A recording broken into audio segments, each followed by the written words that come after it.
Welcome into Saturday afternoon. A little talking football here with Bobby Burton, myself, as well as CJ Vogel of On Texas Football. We've got you covered. Scrimmage action today. Longhorns' first scrimmage of fall camp. Jerry Hamilton and Jeff Howe brought you the first initial reactions. CJ and I are back, and we're also going to take some questions. Please feel free, if you would, and want to. If you want to ask questions, please get those in. We'll get to them after we get through some updated notes. CJ, first and foremost, get to the injury list.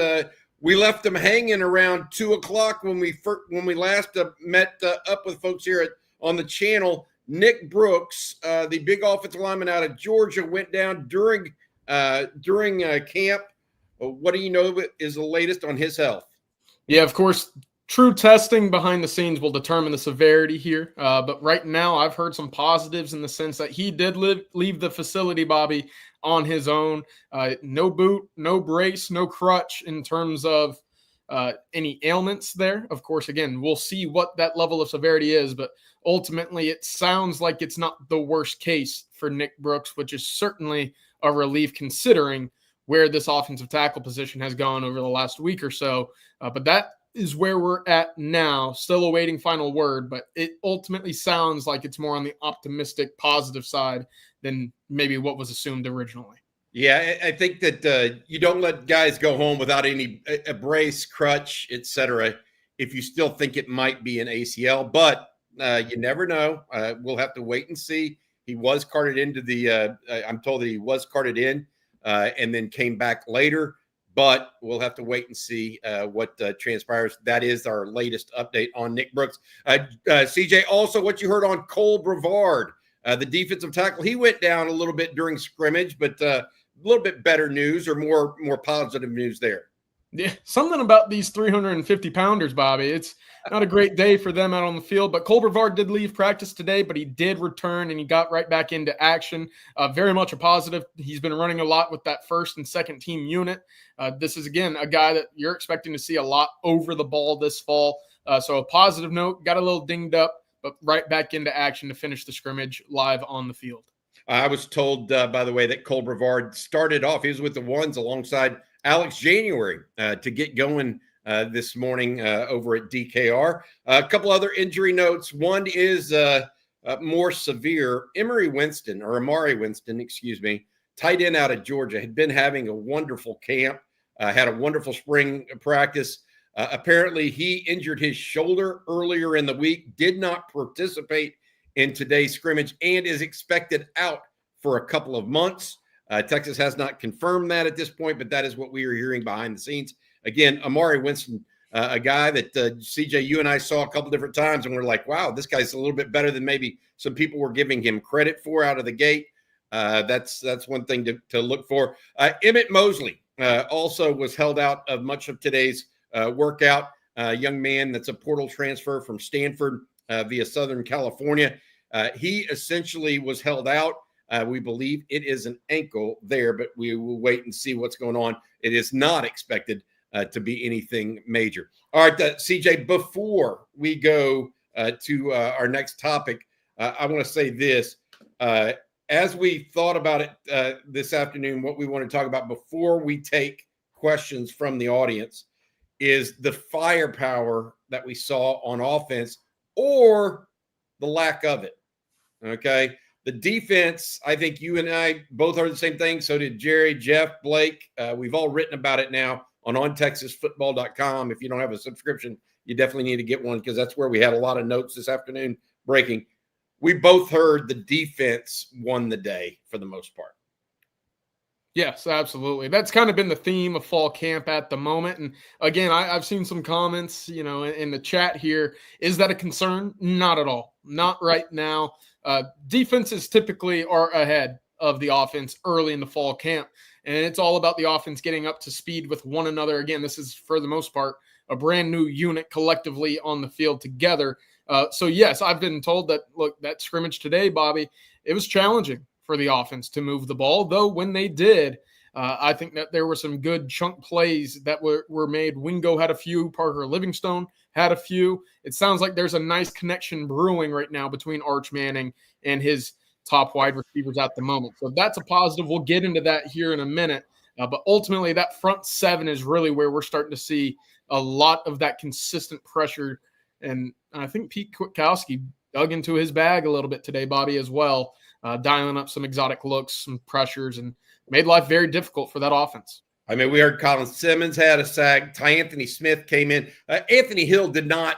He participated, but he was not out there as much maybe as you might think a starter would be. I think they're keeping him fresh. I think the same can be said for Colin Simmons. I heard Brad Spence looked good. Ethan Burke made a play behind the line of scrimmage. Anthony Smith registered a sack, I believe. All in all, that defensive front pretty stout. Also, Travis Shaw was mentioned by one person saying that he's pretty good high effort guy for being such a big guy. And then also after they split the scrimmage a little bit into first half and second half. The second half of the scrimmage next to Alex January was actually Murad Watson, the portal transfer from Syracuse. All right, let's talk about that firepower on offense, if you don't mind. You briefly mentioned it at the wide receiver with Wingo, Livingston, DeAndre Moore caught a couple. Kalik Lockett moved into the first group late in practice, just trying to get him reps. Dalen McCutcheon caught a nice ball. But let's really start at running back because two key notes of this first scrimmage came from the running backs. Start with CJ Baxter, who I was told took the very first play, a handoff in the scrimmage. What he did. He looked good today, Bobby. And again, he was live. There was a quick whistle, when he was near contact. So not, what you would expect in some of those scrums, but he looked good. And I've been told that, hey, maybe I've been a little pessimistic in terms of what his early season contributions will be. Today was a step in the right direction. Of course, we'll see how the rest of camp continues for him. But right now, the word leaving DKR, leaving practice this morning, is that CJ Baxter might be in a position to contribute a little bit more than expected. And obviously, that would be massive for this Texas running game. It'd be huge for the short yardage. And as we talked about, as you noted on Texas football earlier, Bobby, he punched in a nice little third down conversion into the end zone as well on short yardage as well. So worth mentioning that, but you got a nugget or two on Christian Clark, who sounds like he's been moving just as well. Yeah, before I get to Clark, I do want to mention Trey Wisner. He and Baxter rotated with the ones. Trey Wisner, according to somebody that hadn't seen him in 6 to 9 months, basically since the last football season, he said Trey Wisner looks much more filled out physically than what he did coming out of the Ohio State game 6 or 7 months ago. All right, Christian Clark was one of the, I don't want to say stars of the scrimmage, but he certainly opened eyes is the best way to put it. Working with the second and third unit offense, Clark said, a lot of people said he stopped on a dime, was able to make some people miss, and provided a real spark to that offense. That offense was able to move the ball a little bit against the defense. But Christian Clark, I think, is going to be a guy, just noticing and hearing from behind the scenes, CJ, that I think is probably going to end up being running back number 3 based on just what we heard today and what we had heard thus far into camp. He had a little fumbleitis last Saturday, but apparently this Saturday, really good workout for him. And again, that's big because he gives you that out of the backfield threat. Texas obviously made a lot of big plays a year ago with Jaden Blue and his speed out of the backfield. Sarkisian, no stranger to getting the ball to his running backs. Christian Clark, in my estimation, Bobby, probably the most sure-handed of the bunch. And if that is something that can be added to this running back room, whether it's in 2-back looks or just him on the field alone, that's something that defenses will have to adjust to as well. But ultimately, you got 3-4 really solid backs right now that you feel solid about. And Jarrett Gibson continues to take steps in the right direction as well. I don't want to leave him out entirely. But that running back room, Bobby, it's looking significantly more full than what it was a year ago. And ultimately, it felt like they were trying to pull guys out of the co-op to use Sark's term. At tight end, Jack Indries and Spencer Shannon started the day in 12 personnel, the transfer from Cal and the redshirt sophomore out of Mater Dei in Southern California started off. Jordan Washington got also mixed in with the ones alongside injuries later in practice. I know Washington caught at least one pass. It got taken down to about the 5 or 6 yard line, put them in first and goal to go situation. But look, I think the bigger news overall, and also Nick Townsend, somebody told me he's going to be a quote unquote a weapon. But before I go there, I think the bigger news at tight end is Amari Winston, who we mentioned earlier in this broadcast. People just now joining us. He is going to be out at least for a couple months with a shoulder injury. The injury did not occur in today's scrimmage, by the way. It occurred earlier in the week. And also, before we get going to the next topic, where we're going to take y'all's questions here for about 10, 15 minutes, I want to mention that Nick Brooks, the update that CJ gave on Nick Brooks, is that he apparently walked away from the facility without the aid of crutches or any kind of brace, etc.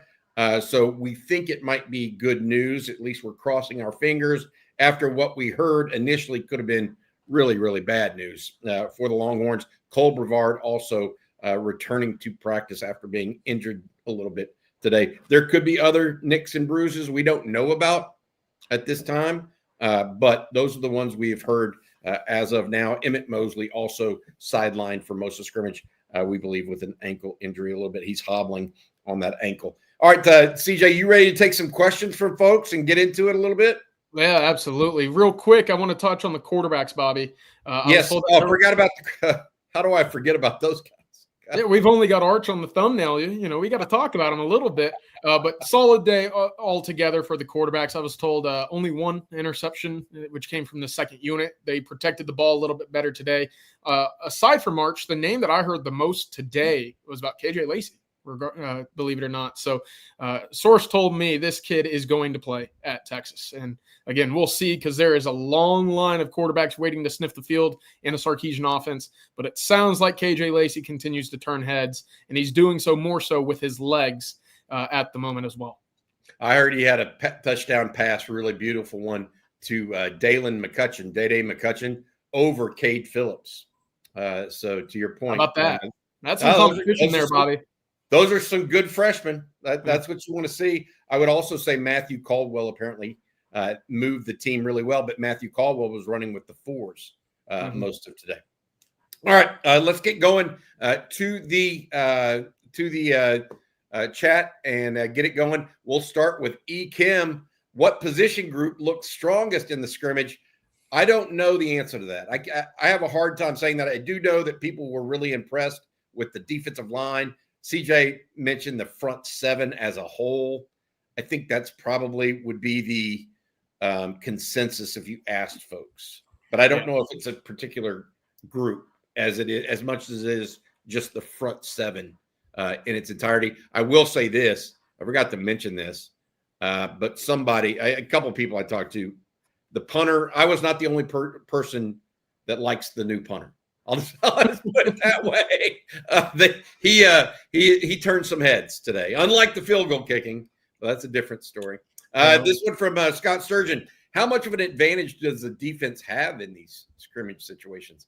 They definitely do. What do you think, CJ? Yeah, so this is always interesting, because going into these camp settings, a lot of these guys have been on the field for 3 or 4 years on that defensive side of the ball. Not only is there more continuity there than the offense going into 2025, but in going against a Sarkisian offense, they've seen this now for every single practice of fall camp, every practice of the spring. For a lot of these guys, they've seen this offense for 3 or 4 years in these practice settings.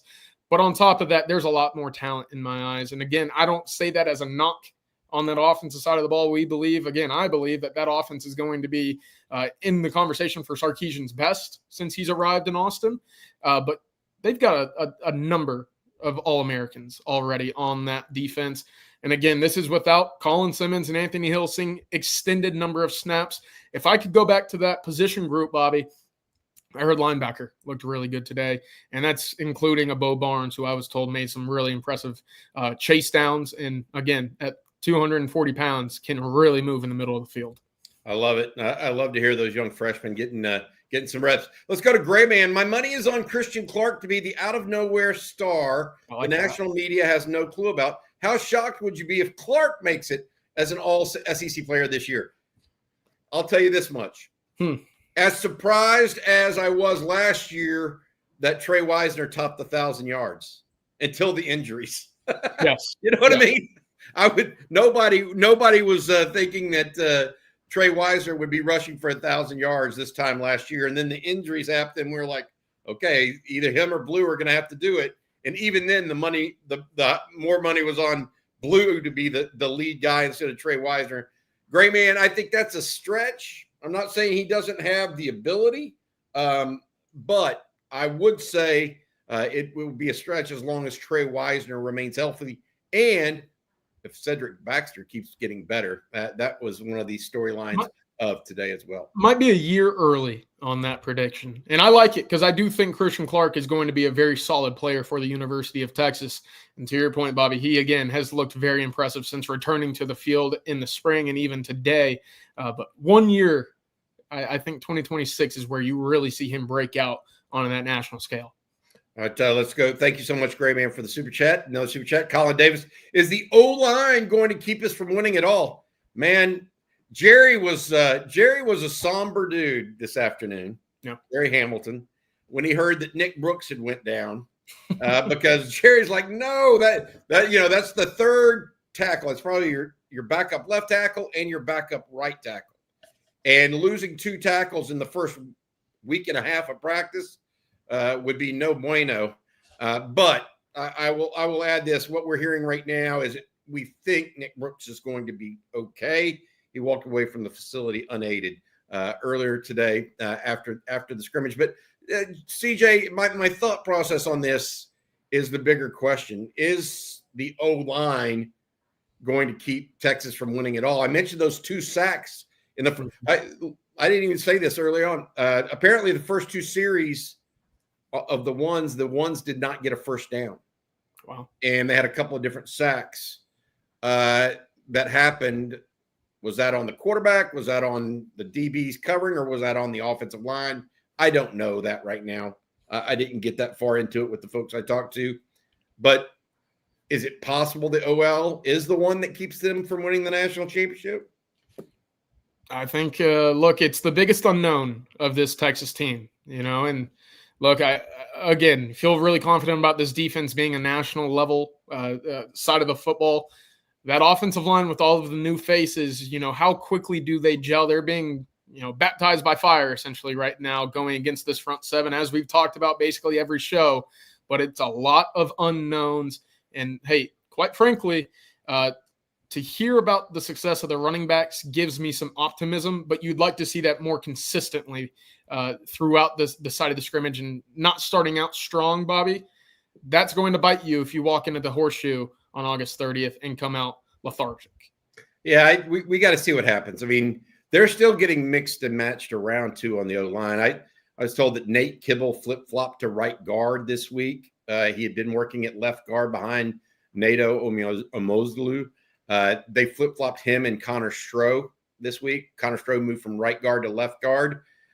Nick Brooks moved from left tackle to right tackle. By the way, I would add this. Jackson Christian is the person who went in for Nick Brooks at second team right tackle when that injury occurred. So yet another true freshman. Ashley goes, what do you mean kicker woes? CJ, I don't know what you heard, but I heard Will Stone missed like a gimme field goal, almost a PAT level field goal, shanked it almost, and actually missed more than just one. Mason Shipley missed a makeable field goal, but I think he hit a couple others. Maybe the wind was just circling inside DKR, Bobby. I don't know. We'll see. But no, it wasn't the prettiest day for that unit today. And again, I think kicking more reps inside of DKR ultimately will be beneficial for Mason Shipley as well, but not a great day on the field this morning. Yeah, I don't think so either at this point. So I think you got to find out here in camp. Will Stone started as the starting kicker today. I don't know that he'll be the starting kicker next week when they have their second scrimmage.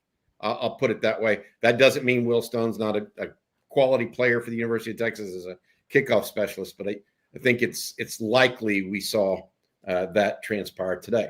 We shall see. Jonah Williams, enthusiast. If Matthew Caldwell, the fourth string quarterback currently, gets playing time, he is going to shock people with how athletic he is. He moved the team a little bit in today's scrimmage, CJ, and he does have the legs, maybe more than who is thought to be the current backup, and that's Trey Owens, young man that is a redshirt freshman. Yeah, look, I don't know how much of Matthew Caldwell's athleticism will be on display if he's on the field, but getting to see him in practice earlier this fall, Bobby, there was some juice to his throws. I thought his arm looked good. That athleticism, again, we'll see how much of that really is a big piece of the puzzle. He ran no more than about 30 yards in a game a year ago while playing for Troy, so it's not necessarily a big piece of his game. And I'm sure if he's ever on the field in one of those crucial or critical moments of game, they're not necessarily going to throw him out there to take some unnecessary hits. But all in all, I feel like you like what we have or what Texas has with that backup quarterback position, and that battle is certainly moving in the right direction as well. All right, 1 second here. Let me get to this next one. Zane Petty goes, Jackson Christian at tackle. What happened to Jaden Chapman? Well, you got to have two tackles running the second team, Zane. And Jaden Chapman was left tackle. Jackson Christian was right tackle, second. And this is without Nick Brooks on the field. Yeah, this is when Nick Brooks went down. So that's after he went down today. Todd Lacey with a question here as we wind down. If you have any more questions, make sure you get them in to the chat line. Todd Lacey, how did 12 personnel grouping look with Spencer Shannon? I don't know. I want to be clear. We weren't there. OTF staff members were not there. This is just what we're hearing from behind the scenes. Yeah. So that was not a question that I didn't ask. Did you get anything other than I've not heard specifics like that. Yep. Paxton, Aaron Butler was supposedly getting open easily, but had the drops. Is that true? I know he dropped at least one ball. I will say this. That's not surprising. And one of the reasons why he has been pushed a little bit down the depth chart compared to Dalen McCutcheon. Yeah. So that's he has not had great hands since he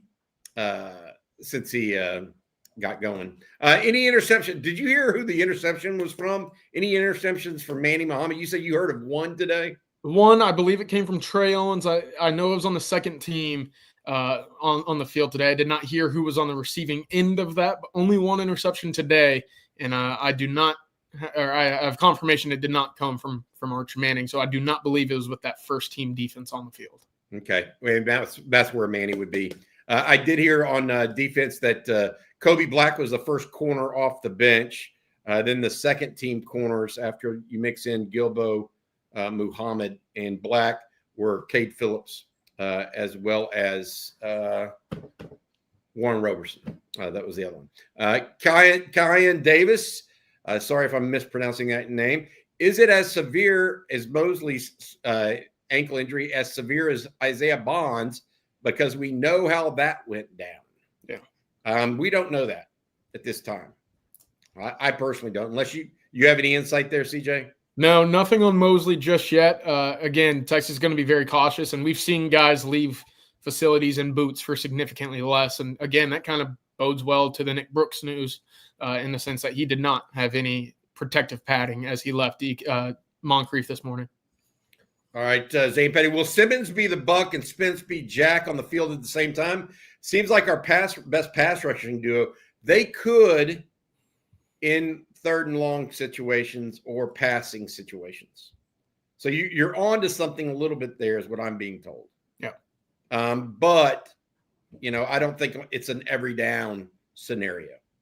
That Zane, you get the idea there. Pass rush, yes, it's from what I'm hearing, that is possible.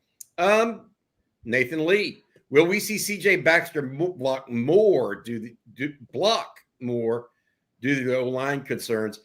I will say this, no matter how he looks as a runner right now, he is probably still going to be the best pass protector, no matter how well he can run, CJ. Because Trey Weiser tries to take on those linebackers, but Trey Weiser sometimes is giving up 35 to 45 pounds on those linebackers.